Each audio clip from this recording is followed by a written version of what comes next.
Hello Booktube, hello friends, welcome to Lizzie Faye Loves Books. I'm Elizabeth, and in this video I'd like to share with you my June reading wrap-up. Now, it has happened quite often lately that I have come to you in the middle of the next month finally with my reading wrap-up of the previous month, and usually it's just because it takes me forever to get these videos edited. However, this month I do have an excuse. I think there's a little more to the story. I've been traveling for at least a week out of the month of July so far. On July 4th, the girls and I went with the church youth to North Carolina. We also made side trips to Tennessee, Pigeon Forge, and back to Georgia, and we had a great time in Franklin, North Carolina, and I enjoyed the trip. Emily got to go for the first time on a church youth trip, and so we were gone from the 4th, and we drove back on July 10th. So I've just been back a few days and I've been trying to play catch up. Now, in the first few days of July, I did do a lot of filming. I had several library books that needed to go back to the library before my trip, and I did as much filming as I could squeeze in, but I got very few of those videos posted. And since we've been back, I've been trying to get some of those posted in addition to filming some new videos. You've already seen my announcement video for the Summer Fling Readathon, which is coming up in August. And I thought it was about time that I finally showed you my June wrap-up. So I went back through that footage, and the intro just made no sense anymore because so much has happened since then.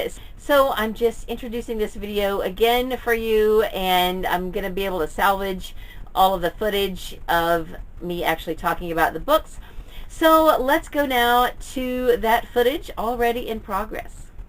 So just to summarize the month, now I kind of carried over from May. I usually focus on middle grade books in May, and I continued to read mostly middle grade books for the month of June, and I tried to focus on series books that I either wanted to finish or make progress in.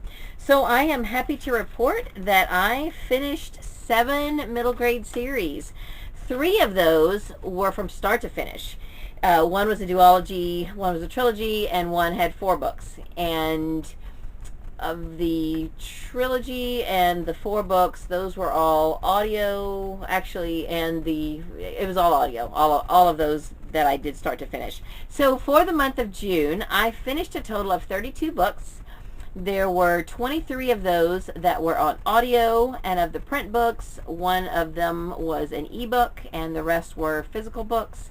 So there were 9 books that I read with my eyes, and of the 32 books, 28 of them were middle grade books.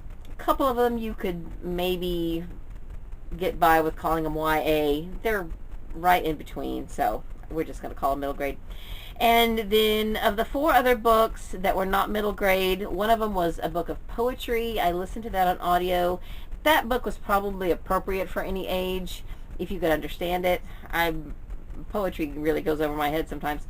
Then I had one nonfiction book that was from my TBR jar. I had one mystery book, and that was a book club book, and then one historical fiction book, which was also a book club book. So of my lists, I accomplished a few of those. I'll just talk about those as I go. I have not successfully read something from all of my lists. Like I said at the beginning of the year, I said, if I could just read one from each of these lists every month, then I'm golden.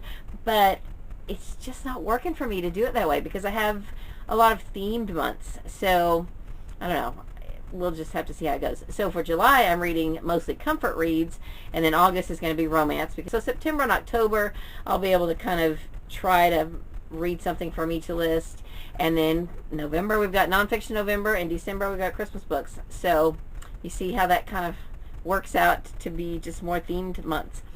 I also had a few books that I had carried over from May that I had not that I had started and not finished, and at least one of those I did finish, and 2 of them I'm still reading. One of the ones I'm still reading is the Annotated Hobbit. I did make some decent progress on it this month. I have, well, I guess it depends on what you call decent, but I think I'm in maybe chapter 3 or 4 now. Yeah, I'm in right at the end of, oh yeah, I've read 3 chapters. Because I'm not reading it every day, I'm just reading a page or two here and there, and then reading all the annotations and looking at the illustrations and just enjoying it, just savoring it. There's no rush. I own this book. I'm just picking it up whenever the mood strikes me. And then the book I did finish that I had started in May, didn't get it done, and I did finish it in June, is on my Kindle, and that is a book by my friend Elizabeth Tyree, and she has a series called The Stone Dragon Saga, and I finally read the first book. So it was really cute. It was called Dragon on My Neck, about this little dragon who has been turned into a necklace. And at first we meet him in modern day, and the people who find him at like an antique store or something, he comes back to life because they try to figure out exactly how he was able to come back to life when no one else has been able to bring him back to life for all these years. And I think they decide that maybe the lady must have an ancestor who's got some magic in her blood or something. I don't know. But anyway, these 2 young women find him and at this antique store, buy him, bring him home, and then all of a sudden he comes to life, and he begins to tell them his history and his story. So the bulk of the book is his backstory. And I don't know where we're going to go from here, but it was really sweet. This little dragon, his name, if I'm saying it right, Elizabeth, please correct me if I'm saying it wrong, it's Alifonsor, and he's got a whole dragon family, and they live in this fairy world and all of that. So I think she wrote this quite a few years ago, and it is really sweet. So check that out. Her name is Elizabeth Tyree. She has a Booktube channel. If you're not subscribed to her, she could use some more subscribers. And she's a really sweet person. She's a teacher. She was teaching in Oklahoma for many years. I think that's where she's from, but she recently is moving to Texas for the next school year to teach. And she reads a lot of middle grade books, and that's how I met her, is through doing middle grade May and all of that kind of stuff. So anyway, so Dragon on My Neck is book 1 in the Stone Dragon Saga. And then the other book that I've been reading all year, I'm half done with it now because there's a page a day for 1 whole year. It's A Year with C.S. Lewis, daily readings from his classic works, and I'm really enjoying that.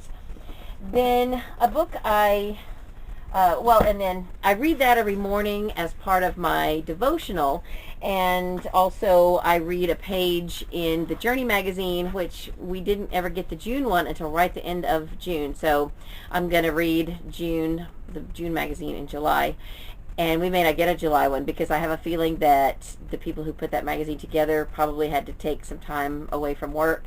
And so, you think about all this, when you think about all this COVID-19 stuff and people having to work from home and all that, we automatically just assume that all these things we're used to having regularly are going to continue nonstop. But what about magazines and periodicals and all of that?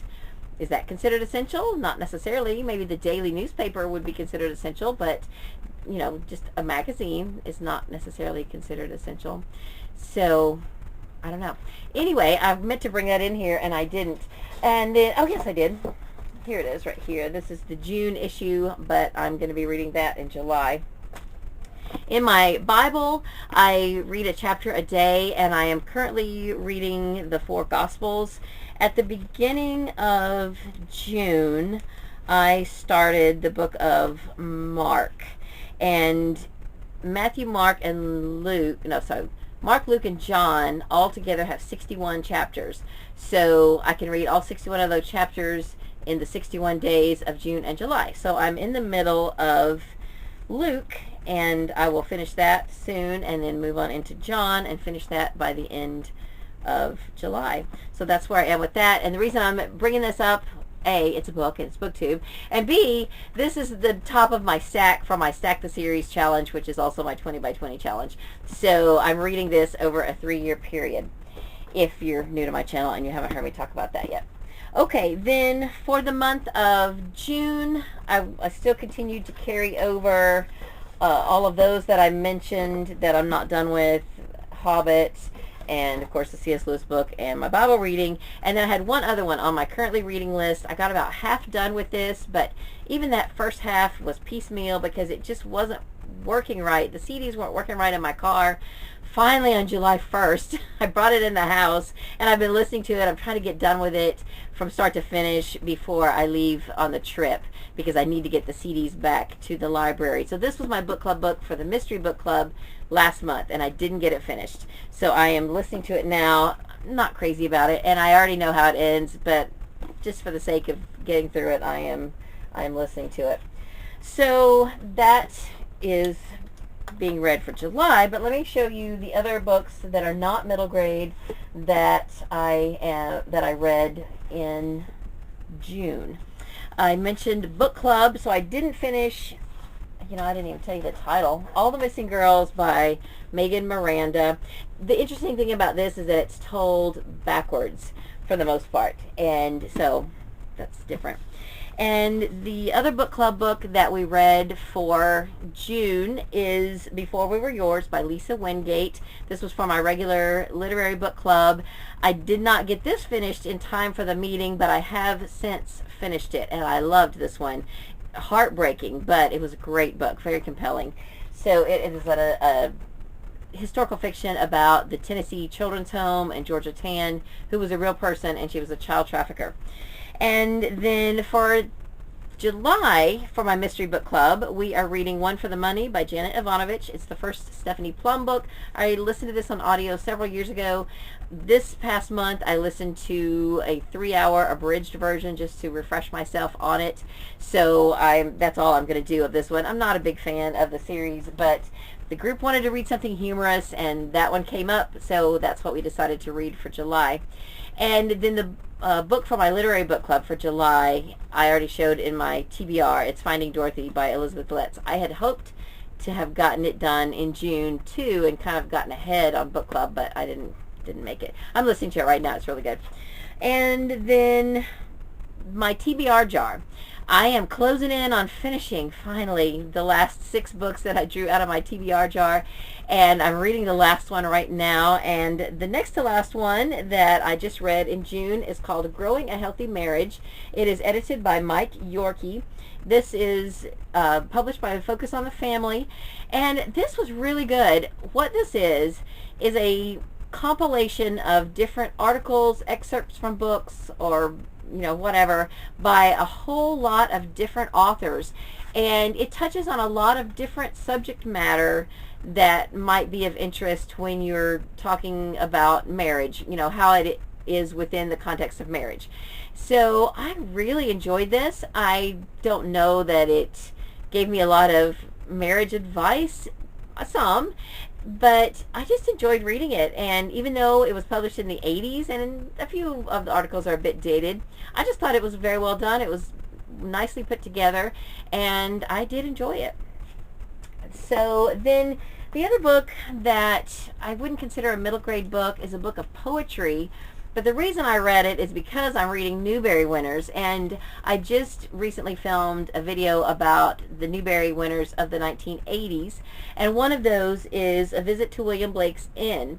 So I just today sat down and reread this while I was waiting for Katie at the eye doctor, and this is, the subtitle says Poems for Innocent and Experienced Travelers by Nancy Willard. Now this is a Newbery winner from the 80s, and I read this several years ago, but I had no idea who William Blake was. I looked him up briefly, but I still didn't really know. So what I did this month was look up on Hoopla a selection of poems by William Blake, and I listened to those a couple of times just to kind of get a feel for who William Blake was and what his poetry was like. Then I came back and reread this. I didn't get it read before I filmed my 1980s Newbery video, but I still went ahead and reread it. And I still am not quite sure what I was reading. This one or William Blake, I really don't know. But he was an interesting poet, and kind of did, this book is very whimsical, and it involves a lot of animals and things. So maybe if I sat down with some William Blake poems, I would get that. But I just am not that interested in poetry, so I don't really want to. didn't really want to sit down and read a whole lot of poems. But I did reread this one in July, and I'm glad that I did. I think I understand a little bit more about what she's trying to do here. She's basically trying to introduce William Blake to a younger audience. I don't know. Maybe that works. Maybe it didn't. It won her a Newbery Medal, so, that's something. But anyway, I'm just holding this book as a placeholder. I didn't read this one till July, but I did read or listen to a selection of William Blake poems at the beginning of June. Then all the rest of the books that I read were all middle grade books. So I want to mainly focus on the series, but let me show you a few that are either not series books or not books of series that I'm necessarily reading. I had a few books that I just picked up on audio on Hoopla, just to use up my borrows. I kind of scanned my shelves at the beginning of May, and I looked to see what books I had that maybe I could get on audio and go ahead and read those and then maybe move those off my shelves. One of them is The Moffats by Eleanor Estes. I recognize this author because she has a Newbery winner called Ginger Pie that is from back much earlier, like maybe 40s or 50s. And this was cute. It was real sweet, and I enjoyed it.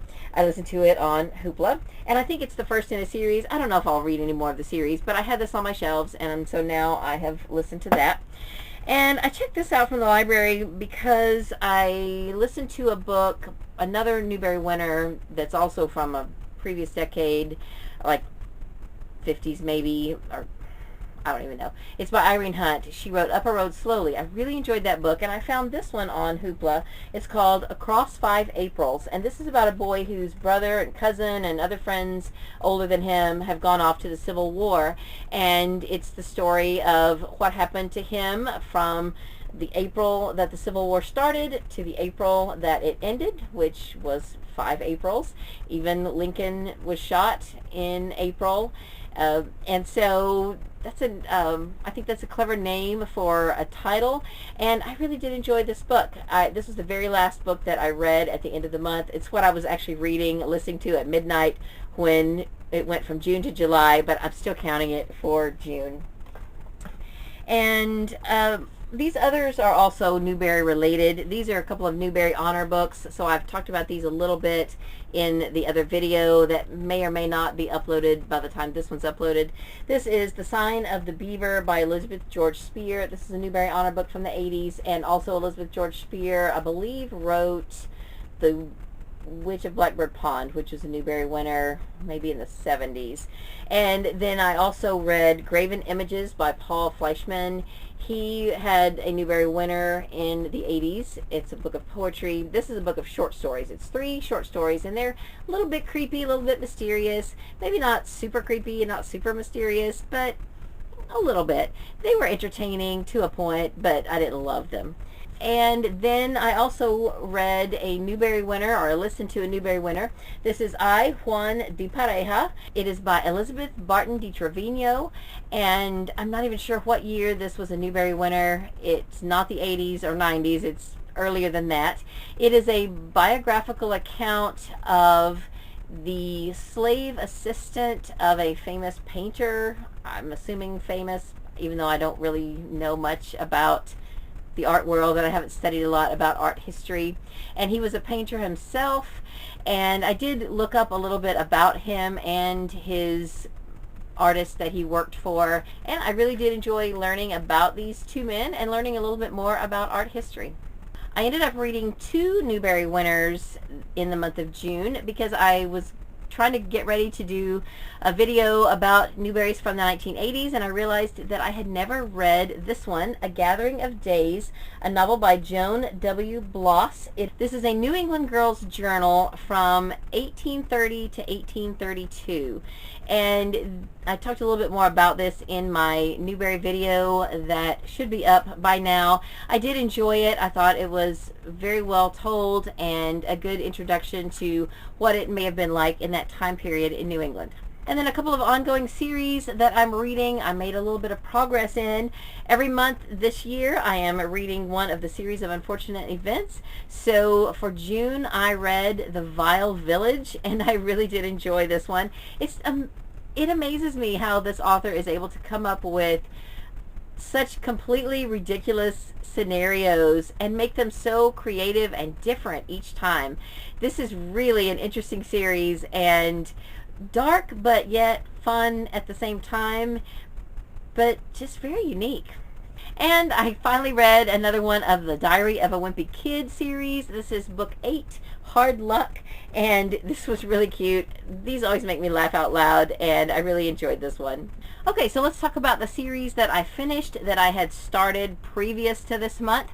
I've been reading the Origami Yoda series by Tom Engelberger for a few years now, and I have finally read the last of the novels, Emperor Pickleteen Rides the Bus, and the companion book, Art 2D2's Guide to Folding and Doodling. Both of these were very enjoyable. This is a fantastic series. I would definitely read it again, and I'm happy that I have all of these on my shelves. Then another series that I started a few years ago is the Spiderwick Chronicles, and I finally read the last 2. And both this series and the Origami Yoda are books that I have been reading in print. Even if audiobooks exist of them, I'm reading them in print. And I read book 4, The Ironwood Tree, and book 5, The Wrath of Mulgarath. And these are written by Tony DiTerlizzi and Holly Black. This is just a really fun fantasy series about some kids who move into a house and they realize that it's inhabited by little mythical creatures and fairies and things like that, and they sort of get involved in the fairy world and just goes from there. So these were really cute. I have not ever seen the movie. One of these days I need to try to watch that movie. And then another series I did make progress in, but I didn't quite finish yet, is the City of Ember series, or Book of Ember series, by Jean Dupro. I listened to the first 2 again on audio in May. I had listened to those in a previous year, and finally got around to reading book 3, or listening to it on audio, right at the end of June, The Prophet of Yonwood. This is a prequel to the series. It's a post-apocalyptic series, but not super graphic. It's it's not super dark. In fact, I think it has a lot of positive messages, and I have really enjoyed all 3 of the books so far, and I'm hoping to get the 4th book read early this month. Another book I've been slogging through for 2 months. In fact, I should have shown this when I was showing the books that I carried over from May, and I kind of forgot about it. This is Ink Death by Cornelia Funke. It's the 3rd book in the Ink World trilogy, and I did not enjoy this. I don't think it's a bad book. I just couldn't get into it. I just was lost. It did not start out with any storylines that I could pick up with, that I could remember, that carried over from the previous book. I could remember some of the characters, but there were some new characters, and the thing about this is that some of the main characters have a bunch of different names they go by, and it was just so confusing. And I'm sure that if I sat down and read these in print, it would make a lot more sense, and I should probably sit down and take notes. But anyway, I got through the series on audio. I'm going to hang on to my print copies. At some point, maybe I will go back and read from the beginning. But for now, I can check it off my list and say that I am done with this trilogy. Another series that I finished, that I had started, a couple of years ago, on the request of my daughter Katie. Back when she was in middle school, she was a huge fan of the Warriors series by Aaron Hunter, and she really wanted me to read the first one. I eventually did, and decided that I ought to go ahead and read some more of them. And then recently they showed up on Hoopla on audio. So I listened to the second one a couple months ago, and now I have listened to the rest of the original series of 6. So I have finished this first series. Book 3 is Forest of Secrets. Book 4 is Rising Storm. Book 5, A Dangerous Path. And Book 6, The Darkest Hour. This whole series is about feral cats that live in clans in the forest, and they have this whole hierarchy and this very organized way of life, and it's really interesting. I mean, I don't know if in real life feral cats operate with any of that type of hierarchy, but anyway, it's a fantasy series, and I really enjoyed it. So I think I will go ahead and continue at some point in my life. Katie owns all the books. She was tempted for a little while to get rid of them. I think maybe now she's going to keep them because it was such a big part of her childhood.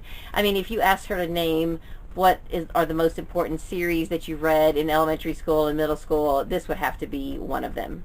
Then I have 3 series that I read start to finish during the month.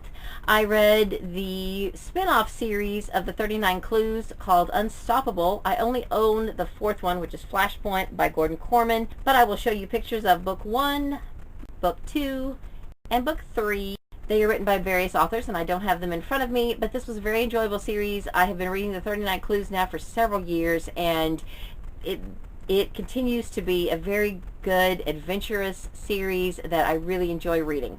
And on a whim, I decided to go ahead and pick up the Legend trilogy by Marie Lu. These were all on RB Digital on audio, and I just breezed right through them.